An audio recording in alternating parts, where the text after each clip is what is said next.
shall leave you as you left me, as you left her, marooned for all eternity in the center of a dead planet. Buried alive. Buried alive.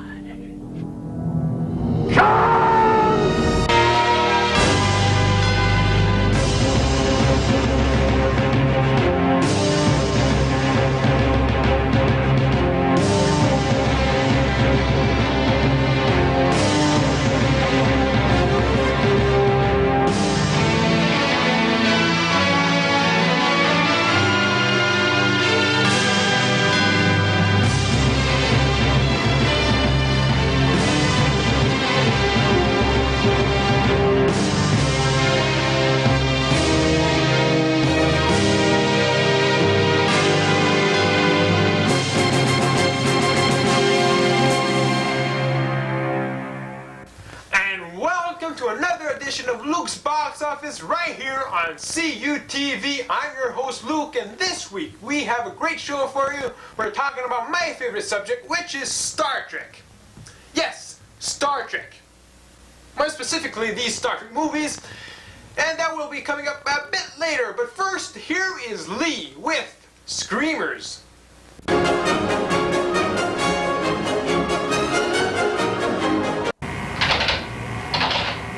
Oh, hi.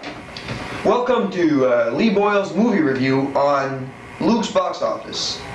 This week, my movie I will review is called Screamers, a Montreal-based production from director Christian Duguay, who also brought us Screamers 2 and 3, and The $1 Million Babies, about the Dion sex twiplets or something. Okay?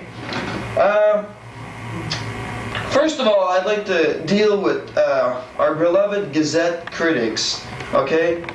I don't understand these critics, okay? I don't know who the hell works there, who the hell hired them, and why they're still working there after all these years. I think you have to be a critic, you have to have some knowledge of movies, you know? I know this was a Montreal movie, but I'm not only speaking for this movie. They gave this movie 3.5 stars, okay? And for the budget it had, $14 million, I'm not even sure I can consider it movie making. Okay? And like, just for the sake of argument, they also gave Bed of Roses, a sappy sentimental comedy, like they give it like almost 4 stars. So and they gave one of the best movies I've seen all year, A Bomb, From Dusk Till Dawn. So I don't understand that. Read the critics an hour, they are much better, I can assure you that. Okay, Screamers. The first hour is alright. It builds up suspense. I was like, this is actually pretty good. This is alright, you know. There's not that there's no cliches, you know. It's just like it's mainly dialogue, and like it's just like, it's kind of like, you know, it builds up suspense like really gleefully, you know. I guess that's the way I can characterize it.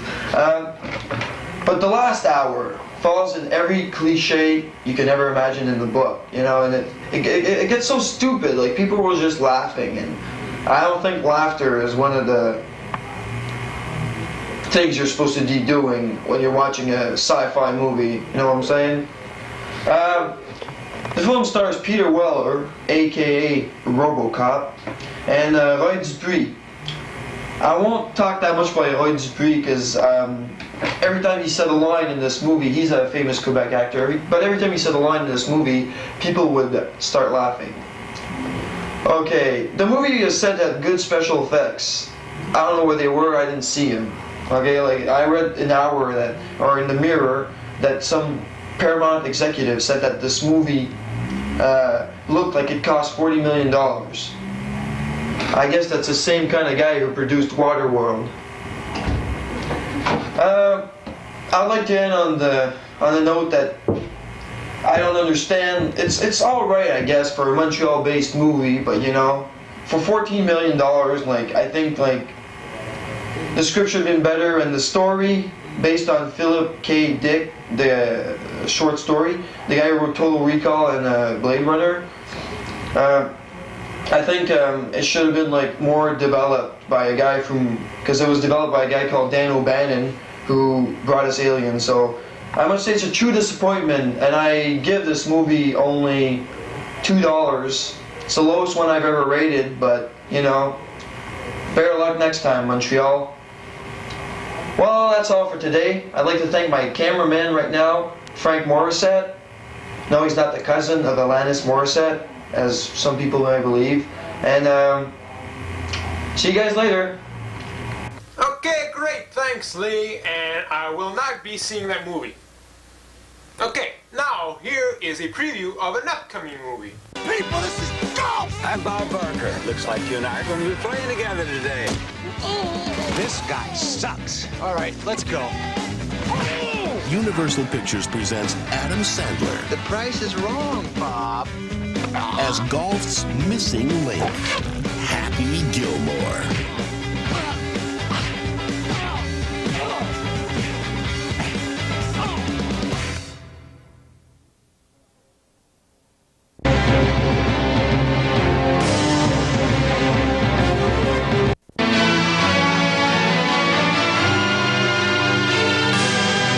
Okay, now is the point where we start talking about Star Trek. Now, Star Trek. Wait, oh, just this isn't right. Just a second. There you go. Yeah, that's much better. I mean, can't talk Star Trek without putting my Star Trek shirt on. If anybody asks you how I did that, tell them I used the Force because that is my name, right? Luke Force. Anyways, as I was saying, Star Trek started out as a TV series. And the question is, how did this TV series from the 1960s that lasted no more than 3 years become such a big hit at the box office 10 years later after it was canceled? That's the big question. To answer that question, here is a little video I put together a few years ago to explain this. So, enjoy. To boldly go where no man has gone before.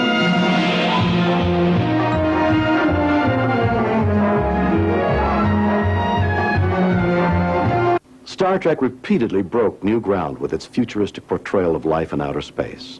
And the constant effort to make quality television won Roddenberry an Emmy Award and respect among the scientific community.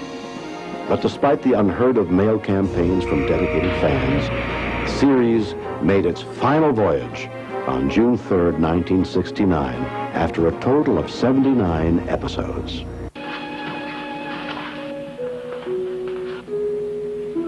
I didn't want a destroyer. I'm sure we all understand that, Captain. Her life could have been as rich as anyone's. If only... If only...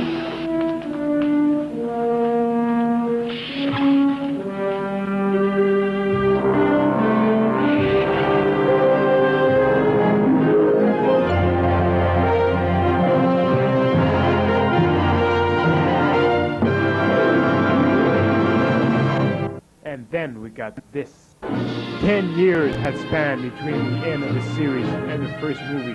The question is, what happened in between? Even a theory requires some facts, Captain. So far, I have none. So, what are the facts? The series was canceled, and that was that. And then we began finding unheard-of success in syndication, thanks in great part to faithful fans. They're the ones that really gave us this longevity. It's their belief, it's their faith, it's their tenacity, it's their energy reserve, it's their endlessly creative, inventive ways of lobbying that gave Star Trek this life.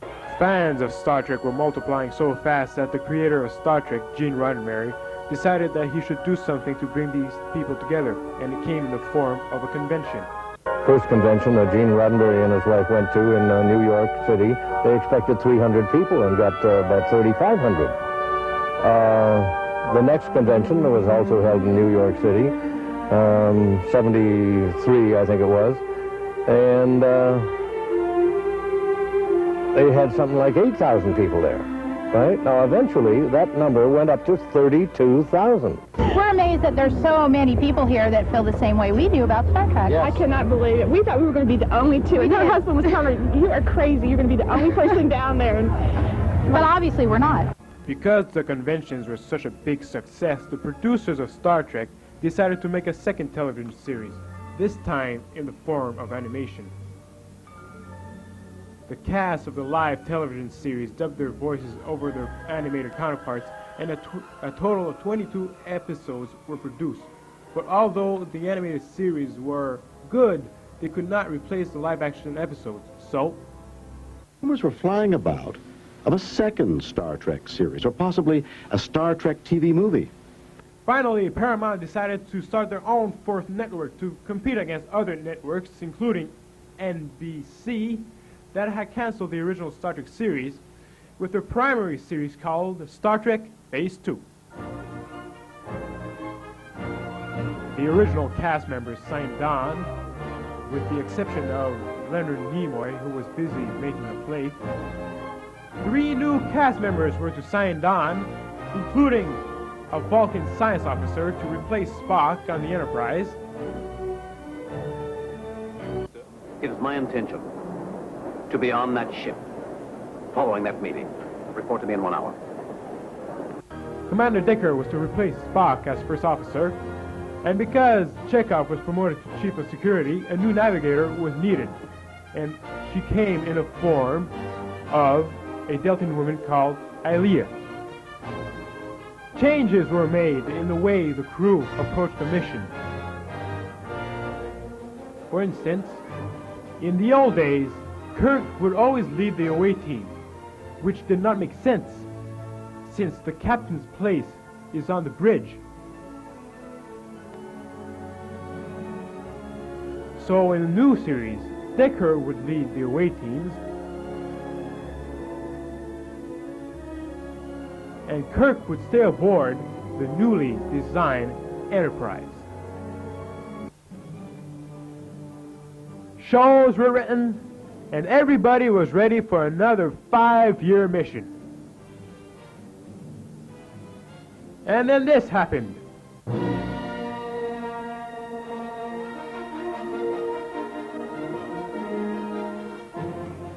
Because Star Wars was such a big box office smash, the people at Paramount decided that they could do the same with Star Trek. Leonard Nimoy finally signed aboard as Spock. Why, it's Mr. Spock. And finally, this became this.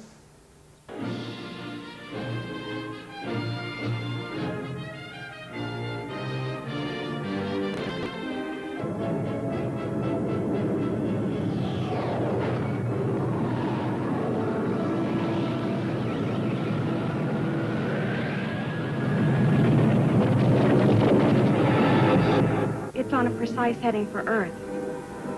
They gave her back to me, Scotty.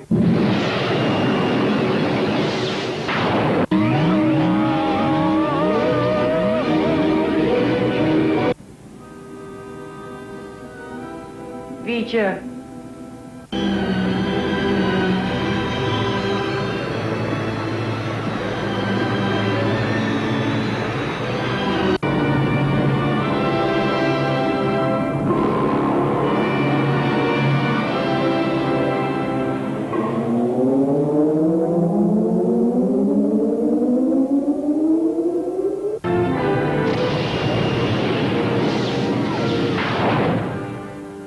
Star Trek the motion picture made millions of dollars at the box office and began the next phase in the Star Trek legend, the movies.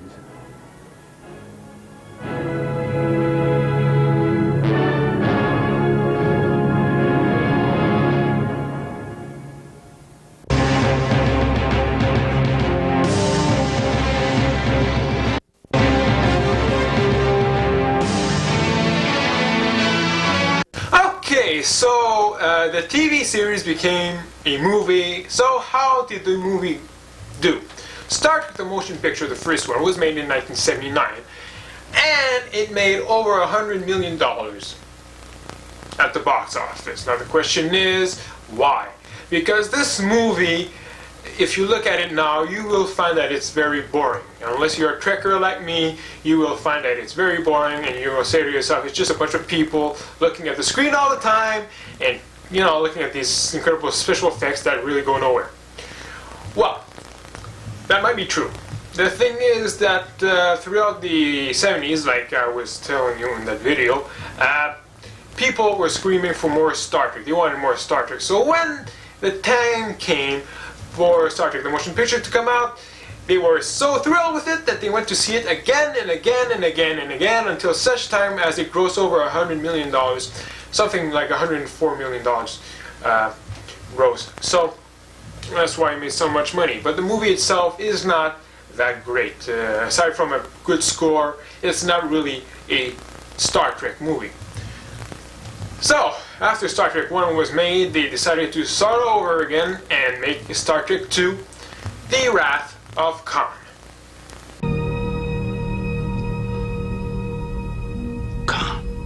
You still remember, Admiral. I cannot help but be touched. I, of course, remember you. What is the meaning of this attack? Where is the crew of the Reliant? Surely I have made my meaning plain. I mean to avenge myself upon you, Admiral.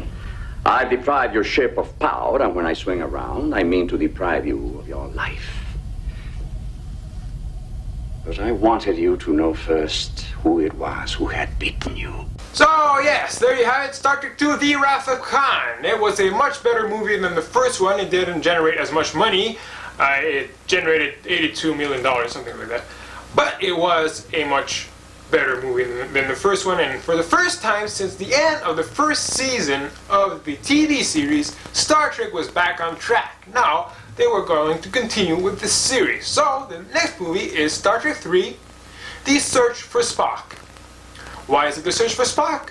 Well, you have to watch the movie because I'm not going to tell you because I would spoil it and you wouldn't be happy with me. Okay, so here's a clip. Why?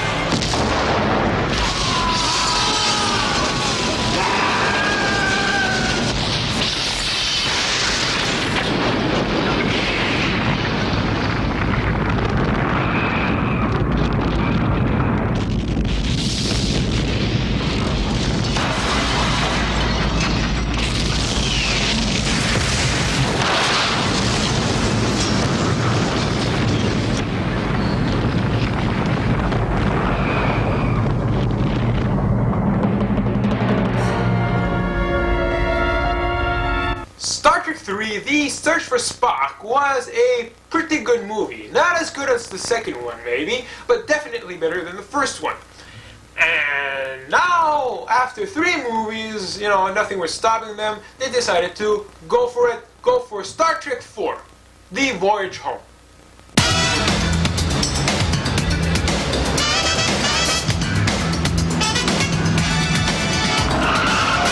Hey, why don't you watch where you're going, you dumbass? Well, I'll double dumbass on you!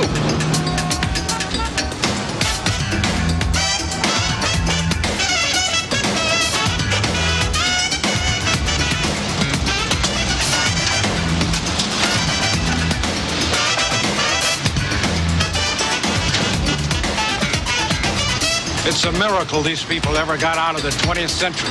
As you can see, this is a very funny movie. After going from life to death to life with Star Trek 1, 2, and 3, when it came to number 4, the producers decided that it was, you know, time to be a bit, you know, lighthearted and funny, and it turned out great because this movie grossed $114 million and is the top grossing movie in the Star Trek series.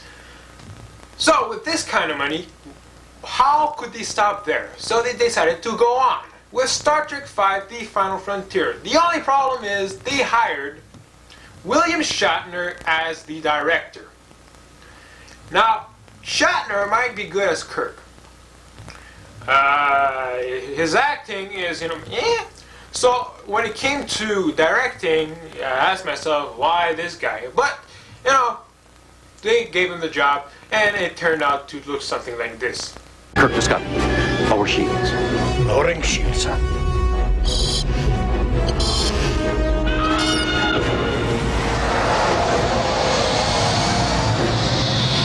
Bird of prey bearing 105, Mark II. Golson.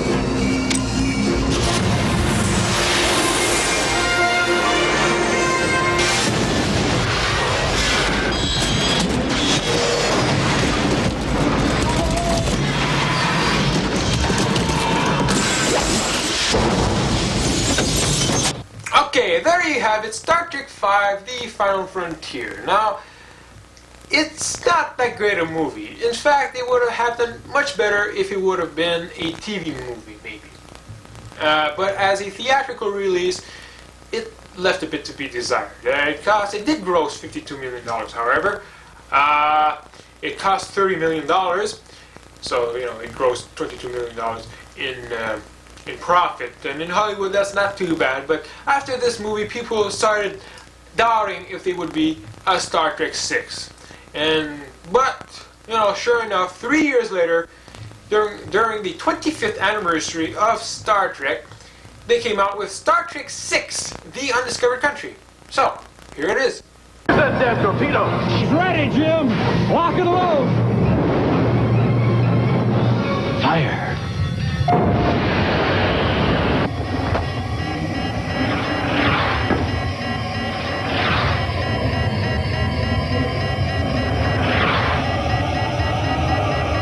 To be or not to be. Target that explosion and fire. Fire!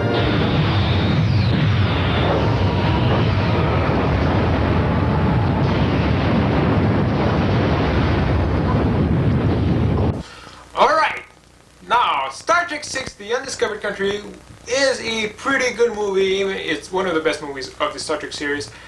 But you have to know what's going on. If you know nothing about the Klingons and the war between the Klingons and the Federation and nothing like that, you're not going to like this movie because you're not just familiar with the story and you're just going to find it boring. You're going to be disoriented. But if you're familiar with Star Trek, you will enjoy this movie. Now, after Star Trek VI was made, they decided that they had had enough with the original series, and they decided to go on with Star Trek VII, which they later dropped the Roman numeral and just called it Star Trek Generations, and make this movie featuring the cast of the Next Generation from the Star Trek The Next Generation TV series. So the prematurely canceled Star Trek The Next Generation and boosted him up to the silver screen with Star Trek Generations. In this movie, you have kind of a torch passing between the original series and the Next Generation when Kirk meets Picard and they talk and they say all this kind of stuff. And later on in the movie, you're gonna have to watch the movie to find out what happens to him. But here is Star Trek Generations. I have rerouted auxiliary power to the lateral thrusters, attempting to level our descent. All hands, brace for impact!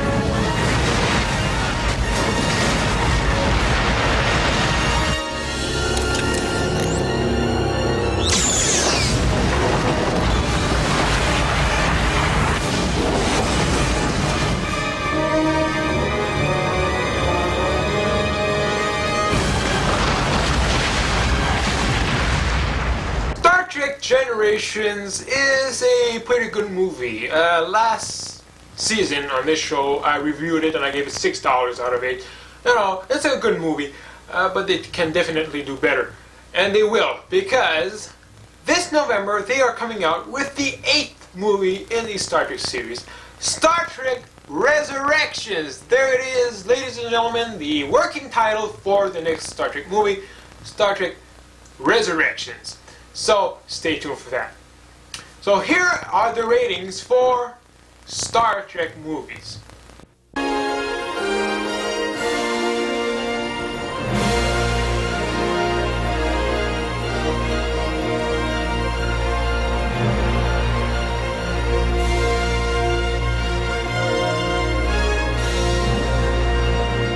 That's it for a special edition of Luke's Box Office for this week. And I hope you will join us next week when we will be reviewing a whole bunch of other movies. So until then, The Office is just down the block on the corner next to that McDonald's. And if you might not miss it if you look a bit. So please drop by. Okay.